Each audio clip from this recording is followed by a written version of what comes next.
Bonjour et bienvenue sur la chaîne de Polyfab 3D pour cette nouvelle vidéo consacrée au test du scanner 3D de Creality, le Raptor X.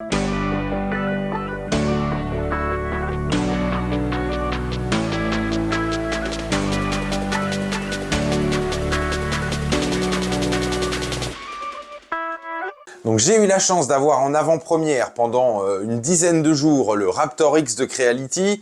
J'ai eu l'occasion de le tester pour la toute première fois à la Maker Faire de Lille. Je vous montrerai les scans que j'ai réalisés à cette occasion. Et depuis, j'ai continué les tests, j'ai eu des mises à jour firmware et logiciels à réaliser. Les scanners Raptor et Raptor X sont déjà disponibles sur la boutique de polyfab3d.fr. Dans cette vidéo, je vais vous présenter à la fois le Raptor et le Raptor X, étant donné que la différence entre le Raptor et le Raptor X, on en parlera, mais finalement, c'est des options en plus que l'on aura dans le Raptor X que l'on n'a pas dans le Raptor. Donc je dirais qu'en utilisant seulement partiellement le Raptor X, on aura le résultat du Raptor. Et donc pour commencer, présentation rapide de ces scanners par Creality, donc les Raptor et Raptor X sont les premiers scanners hybrides dotés de la technologie laser bleu. Ce sont donc dans les deux cas des scanners hybrides qui sont dotés d'une technologie donc à laser permettant de détecter des marqueurs et d'avoir des précisions de scan particulièrement élevées. On sera sur des précisions dimensionnelles à 20 microns dans les deux cas, et c'est grâce à ce mode laser que l'on est capable d'atteindre ce niveau de précision. Le laser aura également l'avantage de bien travailler sur quasi tous les types de surfaces, et le deuxième mode sera le mode infrarouge, où ici le scanner émettra une lumière structurée infrarouge, avec ici une recherche plutôt de la géométrie, de la texture, de la couleur, avec la possibilité de l'utiliser sans les marqueurs. Ce mode de scan aura l'avantage d'être beaucoup plus rapide, mais il aura une précision qui sera un petit peu moins bonne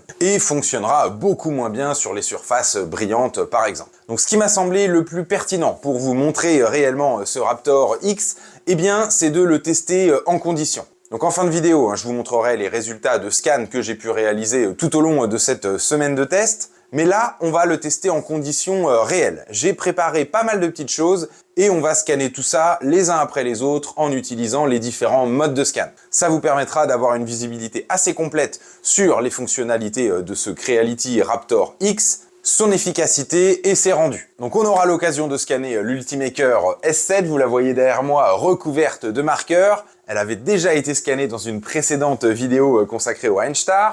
Vous verrez le résultat du scan de cette valise que j'ai déjà réalisée. On va scanner cette scie circulaire avec différents niveaux de relief, de brillance, de texture, un peu de noir, un peu de brillant, des zones, des géométries un petit peu complexes.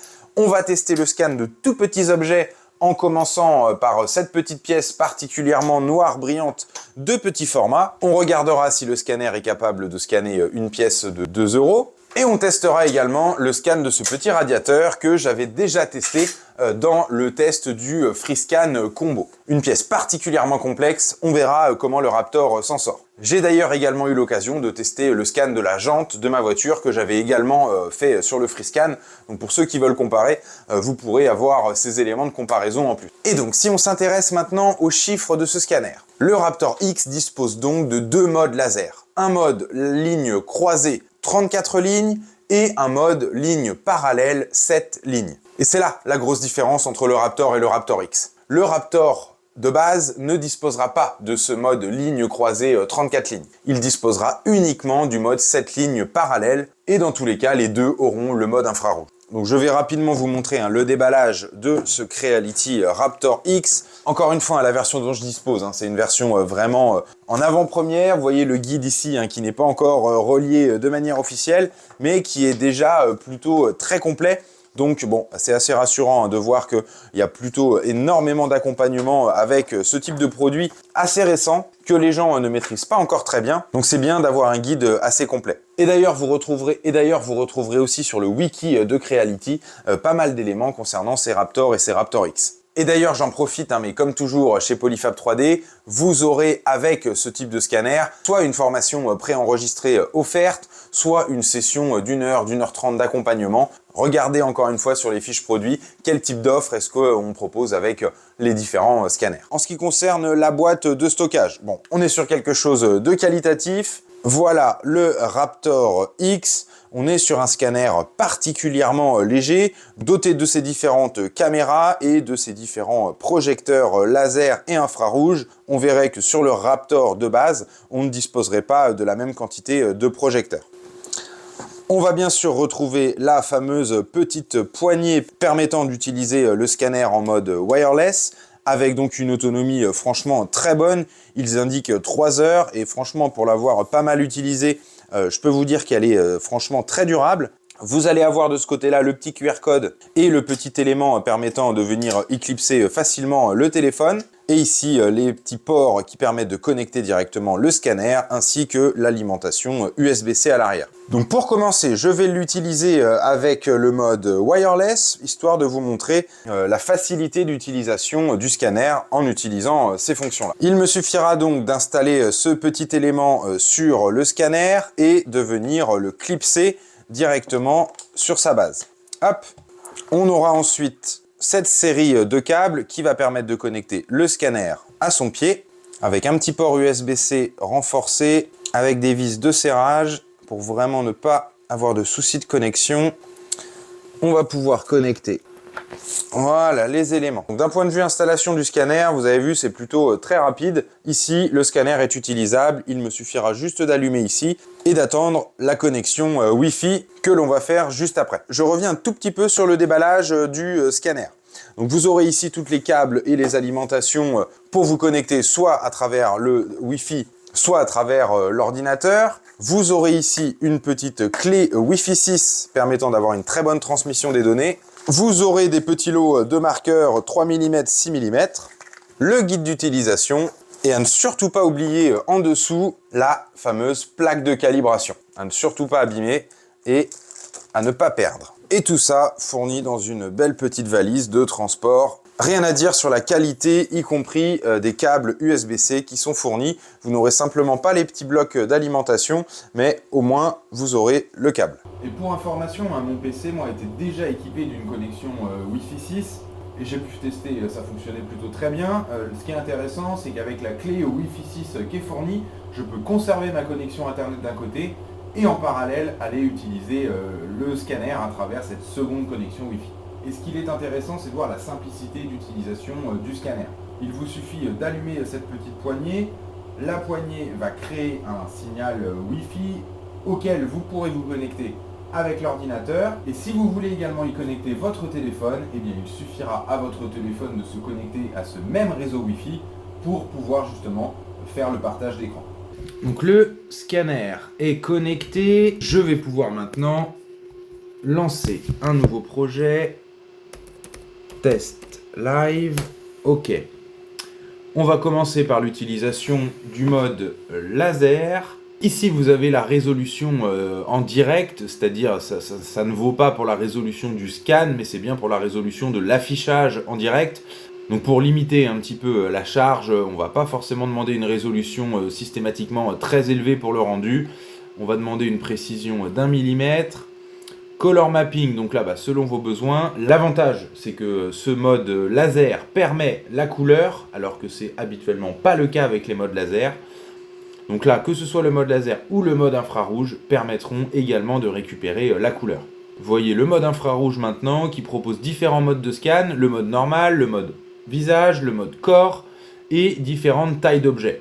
Et c'est là où on voit les différents formats d'objets, et le format minimum de scan ne convient donc pas à ce mode infrarouge. Ici, ce qui est considéré comme minimum en termes de scan, c'est 15 mm3. Avec le mode laser, on pourra peut-être scanner des choses plus petites, jusqu'à 5 mm3. On va regarder ça. Les différents modes de suivi et d'alignement, géométrie, texture ou marqueur. Le mode infrarouge peut également scanner les marqueurs. Voilà, on va s'intéresser donc au mode laser. On va lancer le scan et on va regarder un petit peu comment fonctionne tout ça, en commençant par le screen mirroring. Donc ici, il m'est demandé de scanner ce QR code et de rediriger. Il ne faut pas oublier de se connecter au bon réseau Wi-Fi. Hop. Et voilà le mode de partage d'écran activé. Hop. Donc vous voyez, Le mode partage d'écran est activé, mon téléphone va pouvoir prendre le suivi du scanner.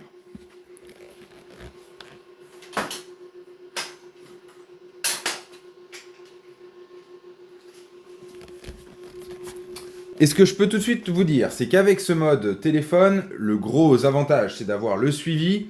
Le point faible, c'est qu'on ne pourra rien y faire. À part lancer et mettre en pause, on ne pourra rien faire en tant que réglage directement sur le téléphone.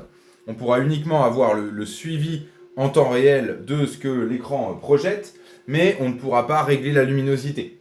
On ne pourra pas changer le mode de scan.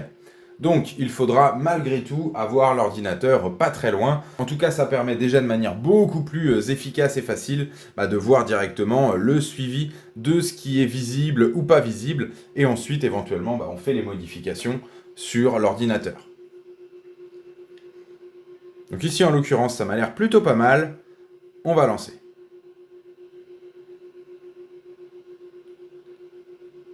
Voilà. Et on voit en temps réel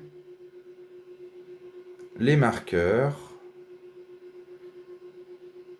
Donc l'intérêt, c'est vraiment d'acquérir pas mal de marqueurs au départ. Parce qu'on va devoir se déplacer pas mal sur cette zone assez complexe.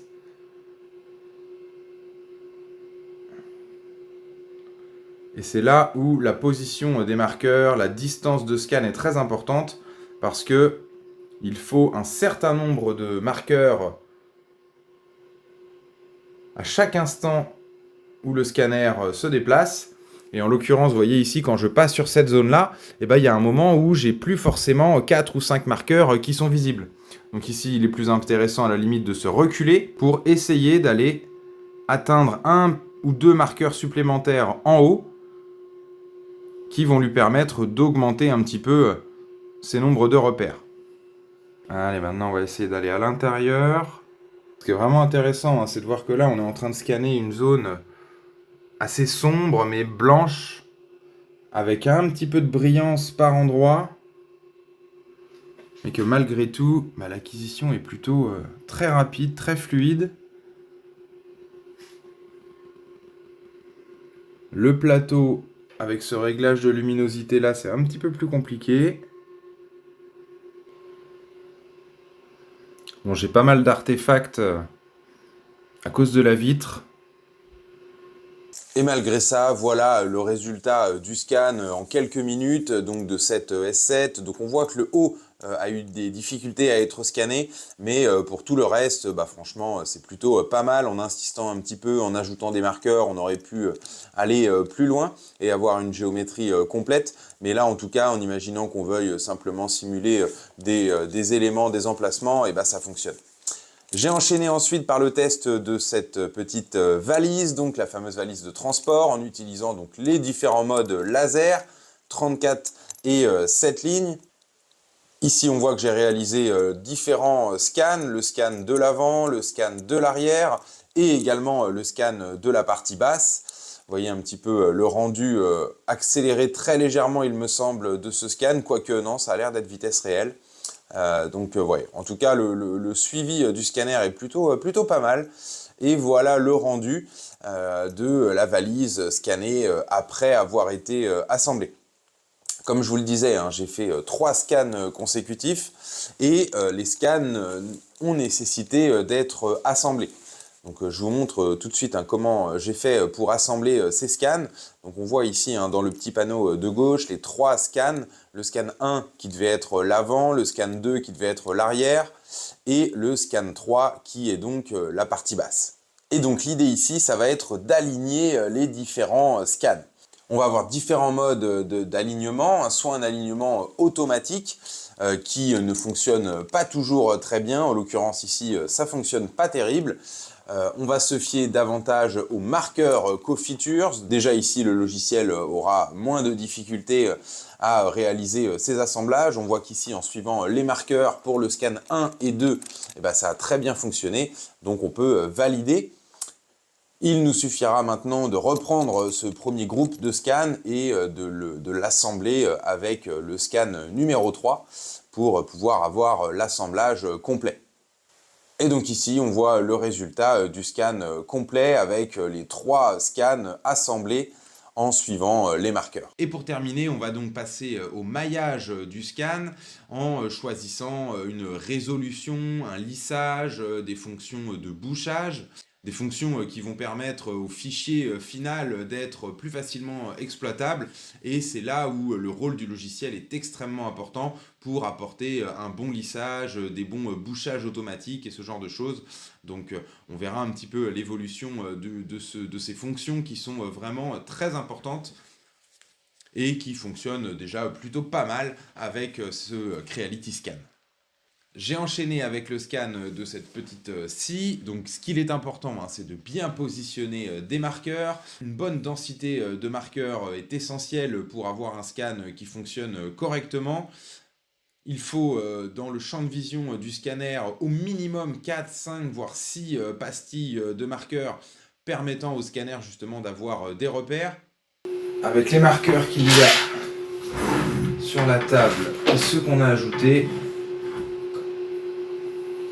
on devrait être pas trop mal. Ici aussi, j'avais dû réaliser un assemblage, j'avais réalisé 2 scans. Ici, vous voyez le scan de la face avant, on va dire.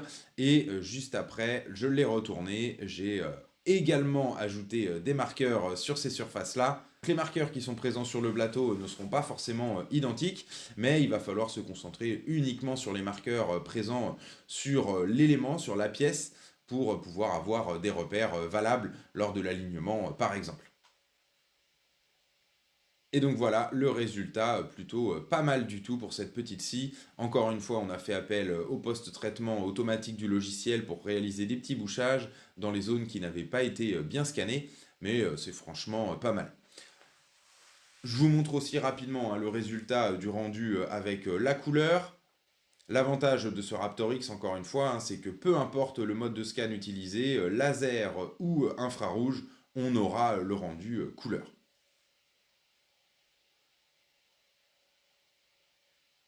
Pour tester le scan de cette petite pièce qui fait clairement moins de 5 mm3, on ne pourra pas la scanner toute seule. On va devoir utiliser des marqueurs. On voit que les marqueurs, le scanner aime bien ça et il en a besoin. Donc on va en positionner un petit peu de manière plus dense sur la surface et on positionnera la pièce au milieu.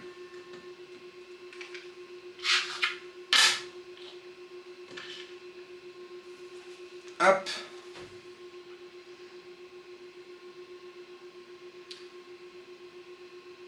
Donc on voit que la pièce est à peine détectée. On va essayer.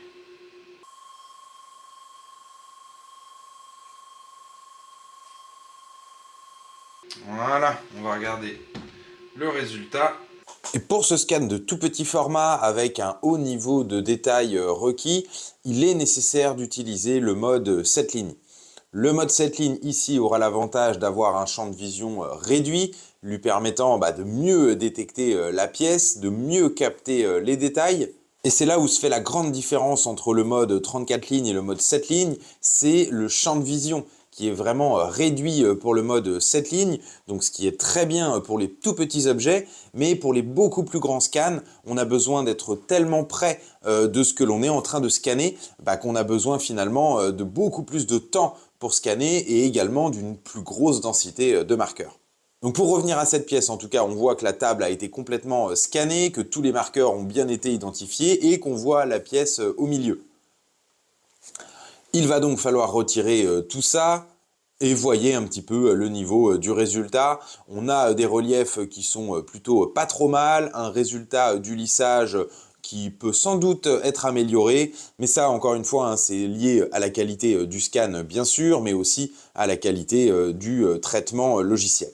Et donc pour continuer, j'ai scanné cette petite pièce noire brillante, toujours en utilisant le mode laser, donc avec quelques marqueurs positionnés dessus, mais surtout autour.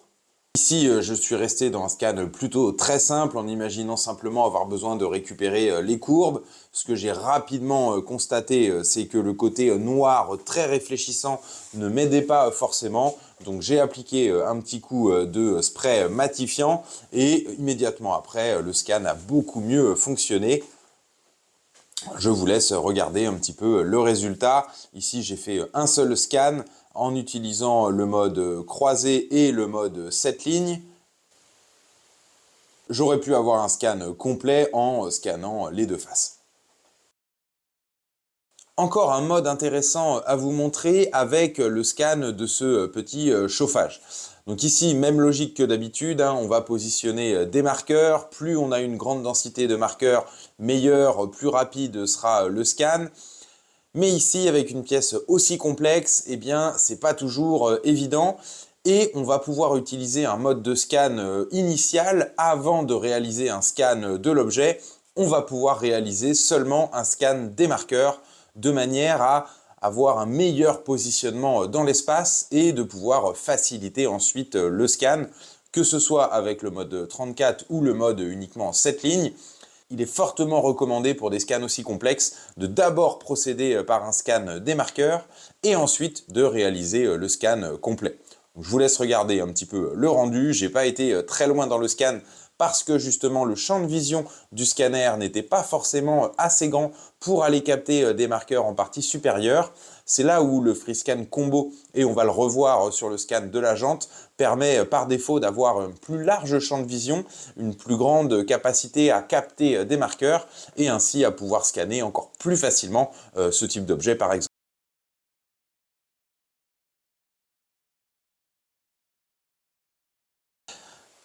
Et donc le fameux scan de ma jante en piteux état, on peut le voir. En tout cas, plutôt de très bons résultats pour ce Raptor X. La seule petite chose, c'est que vous le voyez sur le pourtour de la jante, j'ai été obligé d'ajouter des marqueurs. Contrairement au combo qui avait réussi avec seulement quelques marqueurs en position centrale à avoir une vue complète de la jante, ici c'était pas le cas. Pour pouvoir avoir une vue complète, j'ai dû rajouter des marqueurs en partie extérieure de la jante. J'ai commencé par utiliser le mode 7 lignes et j'ai ensuite utilisé le mode 34 lignes pour avoir la visibilité complète et je vous laisse regarder un petit peu le résultat plutôt excellent pour ce type d'application avec des précisions de scan excellentes. Malheureusement sur le logiciel de Creality on n'aura pas forcément accès à un outil de mesure mais il sera tout à fait possible de le faire par la suite. Et avant de passer à la conclusion, je vous montre rapidement quelques petits scans que j'avais réalisés lors de la Maker Faire. Donc c'était principalement des scans de personnes en utilisant donc le mode infrarouge. Et j'en profite aussi pour vous montrer quelques rapides scans réalisés justement avec ce mode infrarouge. Et on passe à la conclusion.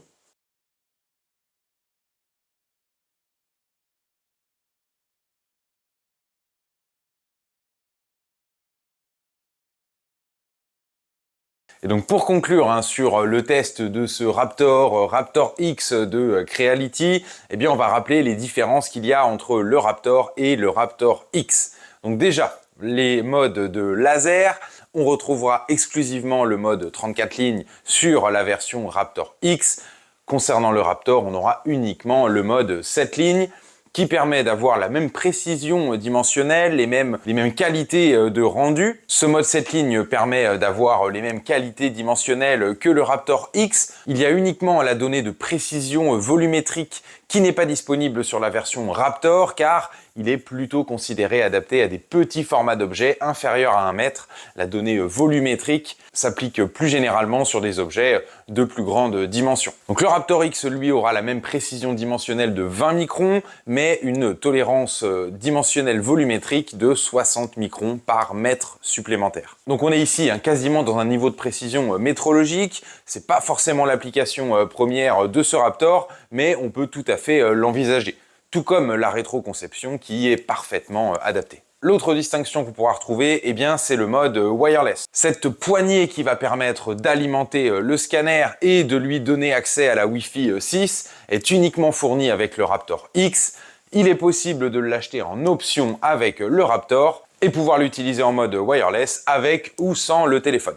Et d'ailleurs, pendant le montage de cette vidéo, Creality a annoncé une petite évolution qui fait que désormais, on va pouvoir contrôler le scanner avec Creality Scan et ainsi avoir un contrôle plus proche de ce que l'on a avec l'ordinateur directement sur le téléphone et plus uniquement un partage d'écran. Et c'est d'ailleurs ça l'un des points forts de ces Raptor et Raptor X. Alors Raptor avec l'option, mais c'est le mode wireless. C'est vraiment quelque chose d'extrêmement agréable à utiliser, beaucoup plus pratique que d'avoir des câbles systématiquement reliés à l'ordinateur, des câbles assez massifs d'autant plus. On est ici sur un scanner seul extrêmement léger, même avec la poignée ça reste extrêmement pratique à utiliser, mais on peut l'utiliser également sans. Donc si c'est pas encore tout à fait clair, il existe deux modes de scan.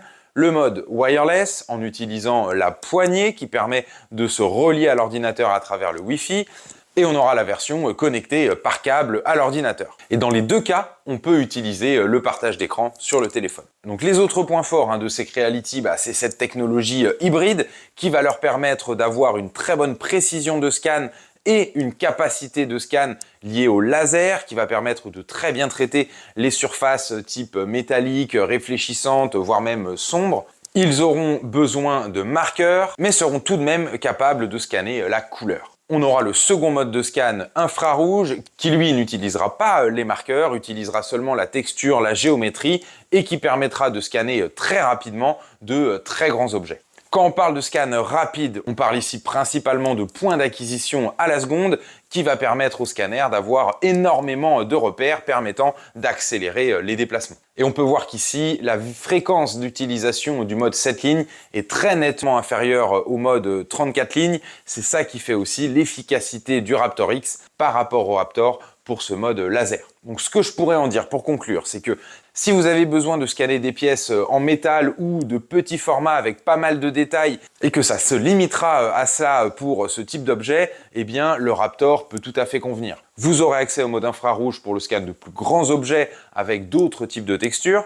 Et quand je parle de petits formats, ici, globalement, il faut considérer qu'au-delà de 30-40 cm, ça commence à être compliqué pour le mode 7 lignes de capter suffisamment de détails, hormis d'avoir énormément de marqueurs sur l'objet. Donc, dès que vous avez des objets plus grands que ce format, eh bien là, c'est plutôt le mode 34 lignes du Raptor X qui sera intéressant et conseillé.